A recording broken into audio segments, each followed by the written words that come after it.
if you are ever on the road, then this story impacts you one way or another. We're talking about texting behind the wheel. Last night on News 6 at 11, anchor Matt Austin opened up about his recent run-in with a distracted driver. We're sure that you've seen this, but we want to remind you it was a close call, too close to forget, a call that is us now calling for action to drive change. But we can't get results without you. In case you missed, Matt Austin shares what's at stake. All around Florida, it's a common sight. People daily with their faces buried in a phone driving 2-ton bullets. So it should have come as no surprise to me when last month a young man who was texting while driving plowed into the back of my car while I was waiting at a stoplight. This was the result. Now, I can't tell you everything that happened that night because my baby's car seat slammed so violently into the back of my head, it knocked me out, gave me a severe concussion, and 10 staples in my scalp for my troubles. The car totaled. In the emergency room that evening, the OPD officer told me the driver admitted he was texting while driving. So days later, it came as a real shock when I received the police report and saw not only did the other driver not receive a ticket, but the officer didn't even note in the report the young man was texting. This is the reality of cars and cell phones in our state. Some Floridians think texting while driving is just no big deal. And because of the way our laws are written, police officers are almost powerless to stop it. If you're caught glancing at your phone in a hands-free state like, say, Utah, you could be fined up to $750. If you get into an accident in Utah while texting, a driver faces up to 15 years in prison and up to 10 grand in fines. But what about Florida? Because of our state and the way it treats as a secondary offense, a police officer can only write a ticket for texting while driving if a driver is pulled over for another reason entirely. But when police do cite drivers for texting behind the wheel, how much does it cost? Well, in Florida, a first offense earns you a fine of $30. And that's what happened to me. Even though the officer told me the young man admitted he was texting while driving, the officer didn't see him doing it, and the texting was left out of the report.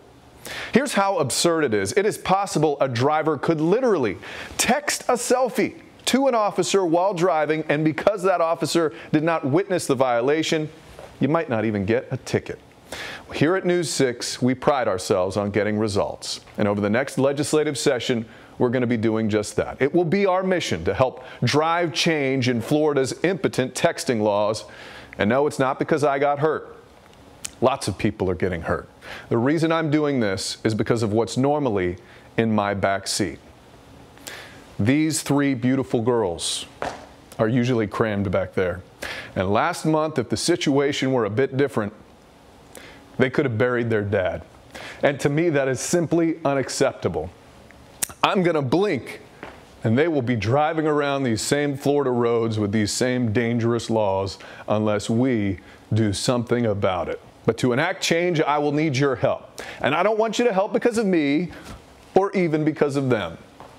Help because of the little ones in your backseat. If you or your family have been impacted by texting and driving, tell us about it on Facebook. Maybe we can use your story to drive change. And if we collectively make it our mission, our duty to effect change, together, we will get results. Now, we are getting a lot of feedback on the News 6 Facebook page about this. Lisa writes, I personally have had too many close calls on the rural Lake County roads with people coming over into my lane with their heads down, apparently texting or looking at their phones. It's pretty scary, and it's happening more and more. And here is one from Layla. Thank you for your story. I'm from Utah, and my brother-in-law's brother died in a texting and driving accident. His name was Dave Henson, and he was 57 years old. Utah has these laws because his family worked very hard for change. Thanks again. All right, we want to bring in Matt Austin now with more on the reaction from this story. And I don't know if you've been looking at our Facebook page, but it has been strong. Yeah. People are really responding to this. A lot of people relate with this, whether they've had a close call or they've actually been hit by someone who has been texting or driving. Seeing so many people who are really wanting to get on board with us and get these laws changed. Because, look, we can get on air and we can tell people, hey, don't text and drive.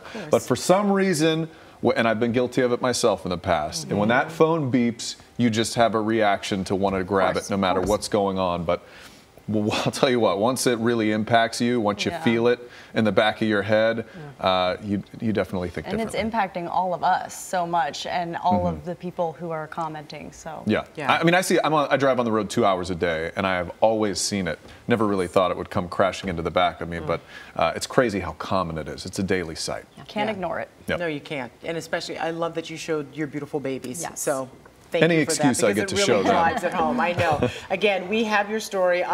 If you have a story in which texting while driving has impacted you or your family, we want to hear about it. Go to clickorlando.com. The story will be on the homepage. Scroll to the bottom and tell us your story.